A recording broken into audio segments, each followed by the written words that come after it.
ஓம் ஸ்ரீ குருபியோ நமக. ஓம் ஸ்ரீ மகாபெரியவா சரணம். ஜனவரி 23ஆம் தேதி வெள்ளிக்கிழமை, நாளைய தினம் வசந்த பஞ்சமி.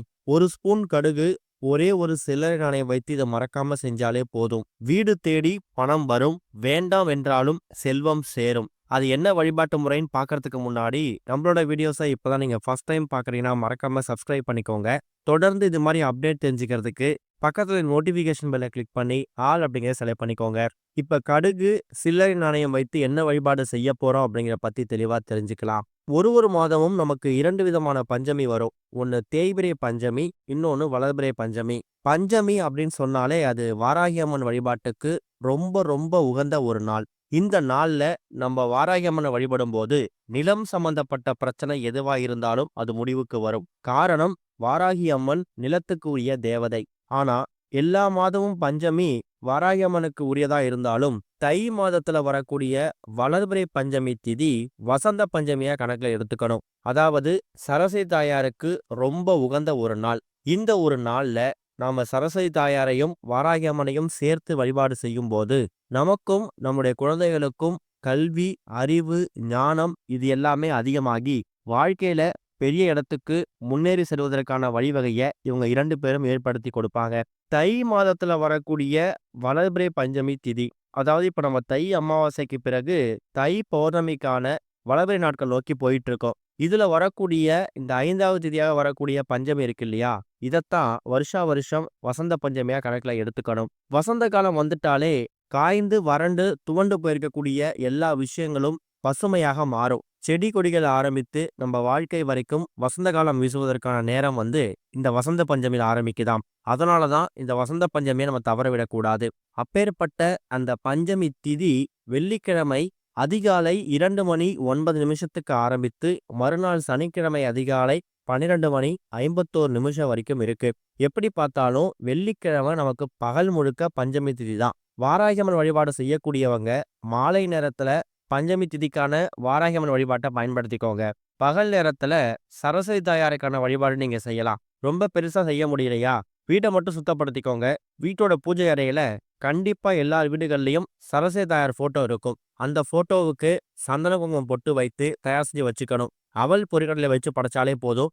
அதையே சரஸ்வதி தாயார் மனசார ஏத்துப்பாங்க. வெள்ளிக்கிழமையில 10:12 ராகு காலம், மதியம் 3:04 யமகண்டம். இந்த 2 நேரத்தை தவிர்த்துட்டு மற்ற நேரங்கள்ல நீங்க சரஸ்வதி தாயாருக்கும் வாராகியம்மன் வழிபாட்டுக்குமான பூஜையை நீங்க செஞ்சுக்கலாம். இந்த நாள்ல நம்ம குடும்பத்துல இருக்கக்கூடிய எல்லா நபர்களும், குறிப்பா நம்மளோட குழந்தைகளோட கல்வி மேம்படணும் அப்படின்னு நினைக்கிறவங்க, சில பேருக்கு அவங்க வீட்டுல குழந்தைகளோட கல்வி கொஞ்சம் மந்தமா இருக்கலாம். மற்ற குழந்தைகள் மாதிரியே நம்மோட குழந்தைகளும் போட்டி போட்டு படிக்கணும், அவங்க வாழ்க்கையில பெரிய இடத்துக்கு போகணும், பார்க்கக்கூடிய தொழில் வியாபாரம் நல்ல முன்னேற்றம் அடையணும், அதே மாதிரி கணவருடைய வருமானம் அதிகரிக்கணும் அப்படின்னு நினைக்கிறவங்களும் தாராளமா நாளைய தினம் சரஸ்வதி தாயாரை வணங்குறது மூலயமா கல்வி, அறிவு, ஞானம், வேலை, திறமை இது எல்லாத்துலயும் நல்ல முன்னேற்றத்தை பெற முடியுமாம். இதுதான் வருஷா வருஷம் வரக்கூடிய வசந்த பஞ்சமி தினத்துல நீங்க ஆயுத பூஜை, சரஸ்வதி பூஜை அளவுக்கு ரொம்ப வெகு விமர்சையா சரஸ்வதி தாயாரை வணங்க முடியலனா கூட தினமும் வீட்டுல பூஜை அறையில பூஜை பண்ற மாதிரியே பிரத்யேகமா சரஸ்வதி தாயாருக்கு பூஜை பண்ணாலே போதும். இந்த வசந்த பஞ்சமிய ரொம்ப எளிமையா வழிபட்டுக்கலாம். இதுதான் வசந்த பஞ்சமிக்குரிய முக்கியமான சிறப்பு அம்சங்கள். அன்றைய தினம் வெள்ளிக்கிழமையில வந்திருக்கிறதால நம்ம கூடவே ஒரு சில பரிகார முறைகளையும் தாந்திரிக முறைகளையும் பண்ணும்போது நமக்கு கூடுதல் பலன்களை ஏற்படுத்தி கொடுக்கும். அதுலயும் இப்போ நாம சொல்லக்கூடிய கடுகு, சில்லறை நாணயம் வைத்து பண்ணக்கூடிய இந்த ஒரு பரிகாரம் செல்வ செழிப்பை அதிகமாக்கக்கூடிய, கெடுதல்களை நீக்கி நல்லதை மட்டுமே வாரி வழங்கக்கூடிய அற்புதமான ஒரு பரிகாரம். இதுக்கு உங்களுக்கு தேவையான பொருள் ஒரே ஒரு ஸ்பூன் கடுகு, அது கூட ஒரு சில்லறை நாணயம். அது எவ்வளவு ரூபாய் இருந்தாலும் பரவாயில்ல. இந்த பரிகாரத்தை ஆண்கள், பெண்கள், குழந்தைகள்னு சொல்லி யார் வேணாலும் பண்ணலாம். எந்த விதமான கட்டுப்பாடுகளும் கிடையாது. பண்ணக்கூடிய நேரம் ராகு காலம், யமகண்டம் இல்லாத மாதிரி பார்த்துக்கோங்க. முடிஞ்சா காலையில ஒரு 9:15 10:15. ஒருவேளை அந்த நேரத்தை தவற விட்டுட்டீங்கன்னா இரவு 8 மணிலேருந்து 9 மணி, வெள்ளிக்கிழமையில வரக்கூடிய சுக்கிரஹோரை அந்த நேரத்திலையும் பண்ணலாம். வீட்டோட பூஜை அறையில விளக்கெல்லாம் ஏற்றி வச்சுட்டு சரஸ்வதி தாயாருக்கும் வாராகியம்மனுக்கான வழிபாட்டெல்லாம் முடிச்சிடுங்க. அதுக்கப்புறமா சிறிய அகல் விளக்கு இல்லைன்னா ஒரு கிண்ணம் எடுத்துக்கோங்க. அதுல அந்த கிண்ணம் அந்த அகல் விளக்கு நிரம்புற அளவுக்கு கடுகு எடுத்து வச்சு அதுக்கு மேல ஒரே ஒரு சில்லறை நாணயத்தை நீங்க பதிக்கணும். அது எவ்வளவு ரூபாய் இருந்தாலும் பரவாயில்ல. பதிச்சுட்டு முதல்ல உங்களோட குலதெய்வம், இஷ்ட தெய்வம் இவங்க 2 பேரையும் மனசார பிரார்த்தனை பண்ணிக்கோங்க.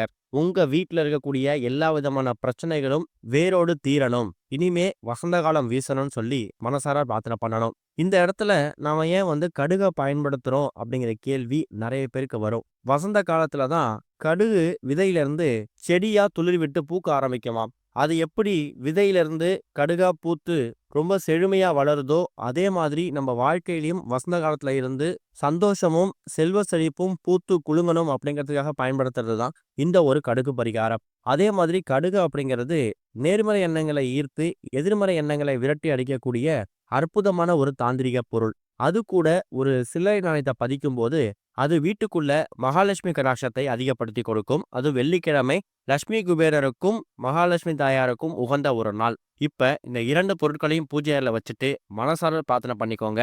அதே மாதிரி சொத்து, வீடு, நிலம் இது சம்பந்தப்பட்ட பிரச்சனைகள் எதுவா இருந்துச்சுன்னா, அது எல்லாமே முடிவுக்கு வரணும். ரொம்ப நாட்களாவே நாங்க வாடகை வீட்டிலேயே வசிச்சுக்கிட்டு இருக்கோம். சொந்த வீடு கனவு கனவாவே இருக்கு. நினைவாக மாட்டேங்குது. ஒரு காலி மனையாவது வாங்கி போடணும் அப்படின்னு நினைக்கிறவங்க, வாராகி அம்மனை நாளைய தினம் வழிபடுறது விசேஷம். அதுவும் வசந்த பஞ்சமி அன்னைக்கு வழிபடுறது கூடுதல் சிறப்பு. காரணம் நம்ம முன்னாடியே சொல்லியிருந்தோம். வாராகி அம்மன் நிலத்துக்குரிய தேவதை அப்படிங்கிறதால, சொத்து, வீடு, நிலம் இது சம்பந்தப்பட்ட பிரச்சனைகளுக்கு ஒரு தீர்வு கிடைக்கணும் அப்படிங்கிறதுக்காகவும், வீடு, நிலம் வாங்கணும், அதுக்கான முயற்சி நமக்கு சீக்கிரம் கிடைக்கணும், அதுக்கான வாய்ப்பை ஏற்படுத்தணும் அப்படிங்கிறதுக்காகவும், நிலத்துக்குரிய தேவதையாக இருக்கக்கூடிய வாராகி அம்மனை இந்த வசந்த பஞ்சமி அன்னைக்கு வழிபடுறது சிறப்பு.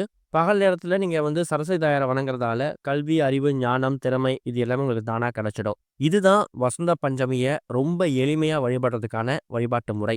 அதுவும் இந்த கடுகு வைத்து பண்ணக்கூடிய இந்த ஒரு பரிகாரத்தால எதிர்மறை எண்ணங்களை விரட்டி நேர்மறை எண்ணங்களை வெளிப்படுத்தக்கூடிய இந்த ஒரு கடுகு எப்படி இந்த வசந்த காலத்துல செடியில இருந்து பூவா பூக்க ஆரம்பிக்குதோ, அதே மாதிரி நம்ம வாழ்க்கை செழுமையாக இருப்பதற்கான வழிவகையை இந்த கடுகு பரிகாரம் ஏற்படுத்தும். வீட்டில் இருக்கக்கூடிய எல்லா விதமான கெட்ட சக்திகளையும் அந்த கடுகு உள்வாங்கிக்கும். சரியா ஒரு அரை மணி நேரத்துல இருந்து 1 மணி நேரம் இந்த 2 அமைப்பும், அதாவது கடுகு மேல வைத்திருக்கக்கூடிய அந்த சில்லறை நாணயம், இந்த ஒட்டுமொத்த அமைப்பும் உங்க வீட்டோட பூஜை அறையில இருக்க மாதிரி பார்த்துக்கோங்க. அதுக்கப்புறம் பூஜை முடிஞ்சதுக்கு பிறகு அன்று இரவு, அதாவது வெள்ளிக்கிழமையோ இல்ல அதுக்கு மறுநாள் சனிக்கிழமையோ அந்த சில்லறை நாணயத்தை மட்டும் எடுத்து பத்திரப்படுத்திக்கோங்க. அதை நீங்க செலவு பண்ண வேணாம். ஏதாவது குறியீடு, அடையாளம் போட்டு அதை செலவு பண்ணுற மாதிரி நீங்க பத்திரப்படுத்திக்கோங்க. மணி பர்ஸ், ஹேண்ட்பேக்ல வைக்கிறது மூலயமா பணவரவு அதிகமாகும். அந்த கடுகு என்ன பண்ணலாம்னா, அந்த கடுகை நீங்க பத்திரப்படுத்தி வைக்க வேணாம். பக்கத்துல ஆறு, ஏரி, குளம், கிணறு இது மாதிரி நீர்நிலைகள் இருக்குன்னா, அந்த நீர்நிலைகள்ல அந்த கடுகை விட்டுறலாம். இல்ல அதுக்கு வசதி இல்ல, சந்தர்ப்பம் இல்ல, நாங்க சிட்டில, டவுன்ல இருக்கோம் அப்படிங்கிறவங்க, வீட்ல இருக்கக்கூடிய செடி கொடி அந்த பூந்தொட்டில போட்டாலும் சரி, இல்ல நீங்க தினமும் பயன்படுத்தக்கூடிய அந்த ஜிங்க்ல அந்த கடுகு கரைச்சி விட்டாலும் சரி, அது உங்க விருப்பம் தான். வசந்த பஞ்சமி தினத்துல இப்ப நீங்க பண்ணக்கூடிய இந்த ஒரு வழிபாட்டு முறை, அதுவும் கடுகும் சில்லறை நாணயம் வைத்து பண்ணக்கூடிய இந்த ஒரு வழிபாட்டு முறை, உங்க வாழ்க்கையில வசந்த காலம் வீசுவதற்கான எல்லா விதமான வழிவகையை ஏற்படுத்தும். முடிஞ்சா மாலை நேரத்துல வாராகி அம்மனுக்கும் சரஸ்வதி தாயாருக்கும் பொதுவா பூஜை பண்ணும்போது, மாதுளம்பழத்தை வாங்கிட்டு அதை முழுமையா படைக்காம, அந்த மாதுளம்பழத்தை முத்துக்களா உதிர்த்து கொஞ்சமா தேன் சேர்த்து வாராகி அம்மனுக்கும் சரஸ்வதி தாயாருக்கும் படைக்கிறது மூலயமா எல்லா விதமான பிரச்சனைகளுக்கும், எதிரிகள் தொல்லைகளுக்கும் நல்ல தீர்வு கிடைக்கும். இந்த ஒரு வசந்த பஞ்சமி அன்னைக்கு இந்த வழிபாட்டை செஞ்சுட்டு கூடவே கடுகு வைத்து பண்ணக்கூடிய இந்த பரிகாரத்தை பண்ணுங்க. நல்ல முன்னேற்றம் கிடைக்கும். ஓம் ஸ்ரீ குருபியோ நமக. ஓம் ஸ்ரீ மகா பெரியவா சரணம்.